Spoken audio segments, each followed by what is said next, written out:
I went through how the conscious mind works, how the subconscious, and how the body is an expression of the mind. And as you go through that, if you go through it a few times, you're going to see, yeah, that's exactly what happens. Now, I want you to think of this for a moment. When you impress an idea upon your subconscious mind, that alters the vibration of this instrument we call our body. See, our body is a molecular structure, really what it is. It's a mass of energy in a very high speed of vibration. Now, we invented a word to describe our conscious awareness of vibration, and that word is feeling.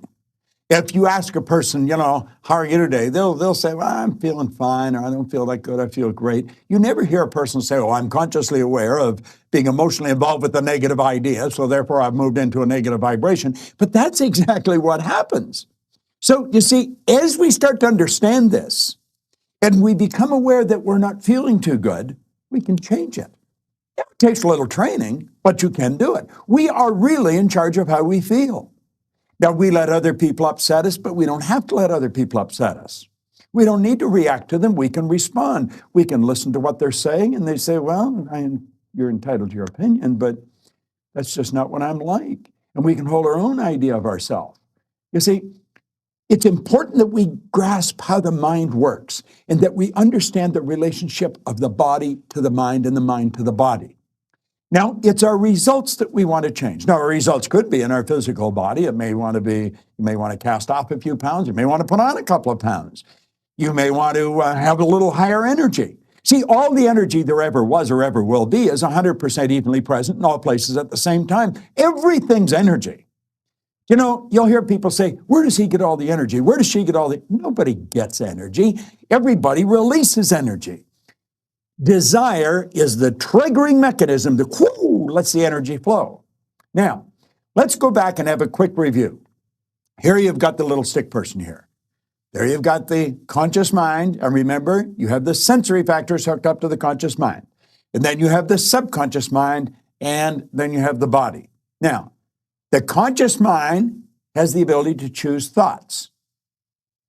Those thoughts turn into pictures. We turn the pictures over to the subconscious mind, and then the subconscious mind expresses the action, all right? Now, what is the problem? Remember, we said the subconscious mind had no ability to reject. We said the subconscious mind cannot differentiate between what's real and what's imagined. How did we arrive on the scene? I'll tell you. When you arrived on the scene, you did not have any conscious faculties developed. The sensory factors weren't even developed. This is how you arrived. That's called the little life. That's the baby. No conscious mind. So there's the subconscious mind. It's wide open. You can put anything in it. You see, your subconscious mind is programmed genetically. That's why we look like our relatives. It's built right into the genes at birth. But then we're programmed environmentally.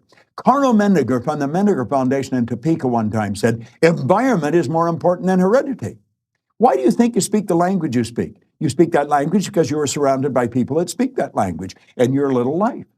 And the language just went right into the subconscious mind. If you grew up in a home that was bilingual, you learned both languages. I had an associate over in Kuala Lumpur, had a little boy, he spoke 4 languages at 4 years of age. And you'd look at that and you'd think, my gosh. No. The baby was programmed. Why do you like the food you like? It's programming. That's right. Now, let's stop and think about the environment we were raised in. Here's the baby, and look at the ideas and the thoughts and the concepts that are going on around that baby are going right into that baby's subconscious mind. Now, through repetition, over and over and over again, and remember, the baby's getting it all day, all week, every week, all month, every month, all year, and this goes on for 4 or 5 years. And the baby reaches the age of 4 or 5 where they can start to think that baby's programmed. That baby is programmed to think like the people it had been surrounded by. If the people that surrounded that baby had gone right through school, the baby will probably grow up and go right through school. If the people that were surrounding that baby always lived in hard times, never had any money, always in debt, that's probably how that baby's going to grow up. Now, this is bizarre, but this is how it happens. It's how it happens for me. I was raised during a depression. We didn't have any money. There was always talk about no money. You should be satisfied with what you've got. Well, that's not true. You should never be satisfied with what you've got. You should be happy with what you've got. Dissatisfaction is actually a creative state. So here we have now a baby that has been programmed. Now, let's take and think for a moment. What happens when that baby starts to think for itself? Now, think of this. The paradigm controls the vibration controls the action which produces the result. Now, here we go. Here you got the baby with the paradigm, and the conscious faculties have developed. They have the ability to think. There's a power flowing into them. What are they going to think? They're going to think thoughts that are in harmony with that paradigm. That's right. We've been raised to believe you go to work to earn money. Do you know that working is the very worst way to earn money? That's right. You should go to work for satisfaction, not for money. You provide service for money. You can earn money while you're sleeping. In fact, we have programs where we teach people to actually earn more money while they're sleeping than they'll ever need to use while they're awake. You say, well, that's a pipe dream. No. That's a paradigm that causes you to think that's a pipe dream. There's people doing that are nowhere near as bright as you. But here we are now. We've got the person. They've been programmed in their little life genetically and environmentally. That paradigm is nothing but a multitude of habits. A habit is an idea that's been programmed into the subconscious mind over and over and over again. Now, the paradigm is literally controlling the behavior.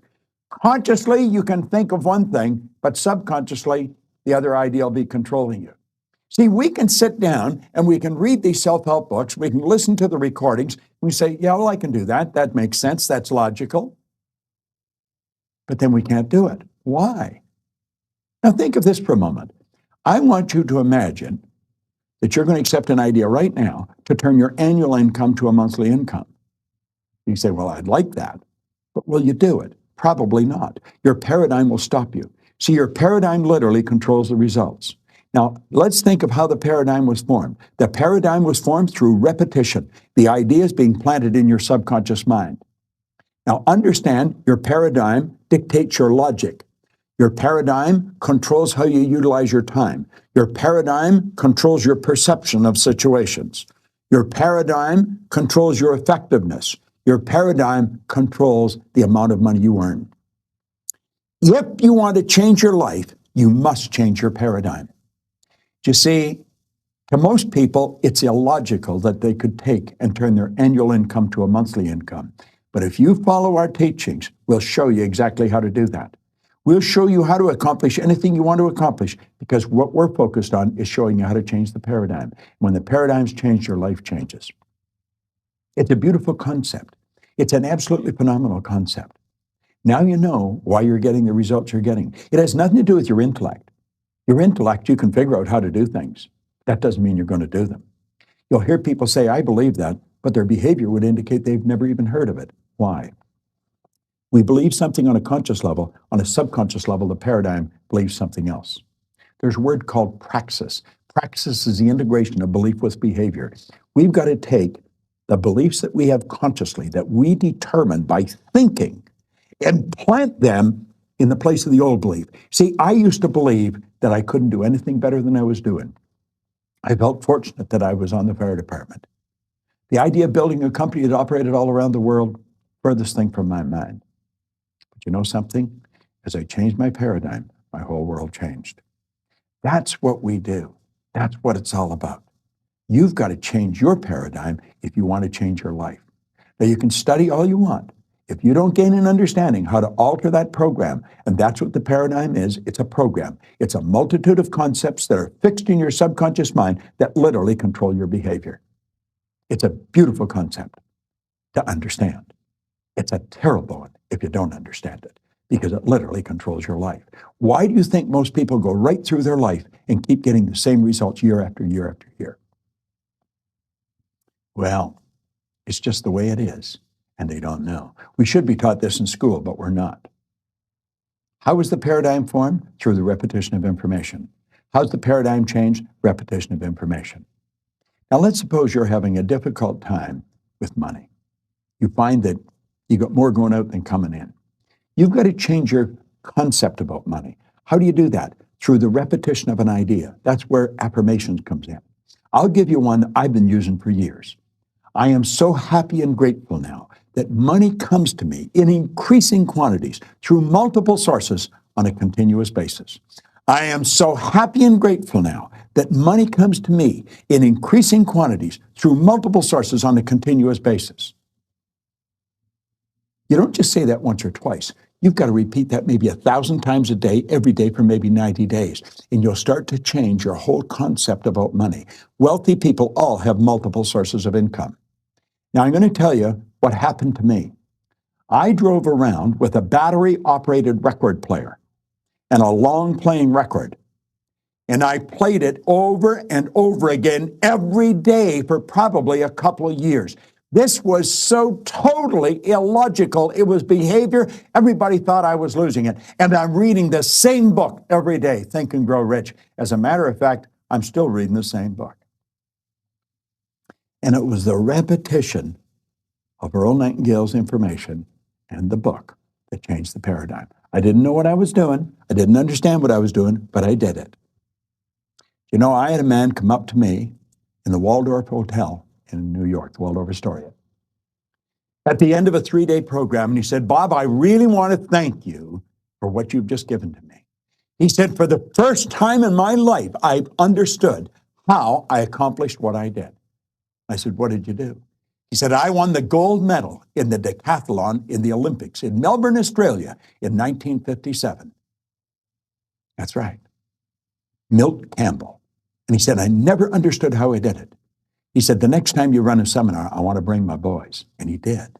Milt and I became great friends. In fact, Milt has a key to our house. He can come stay there anytime he wants. I live in Toronto. He's in New Jersey. But here was the top athlete in the world, a very best athlete in the world. He didn't understand how he got there.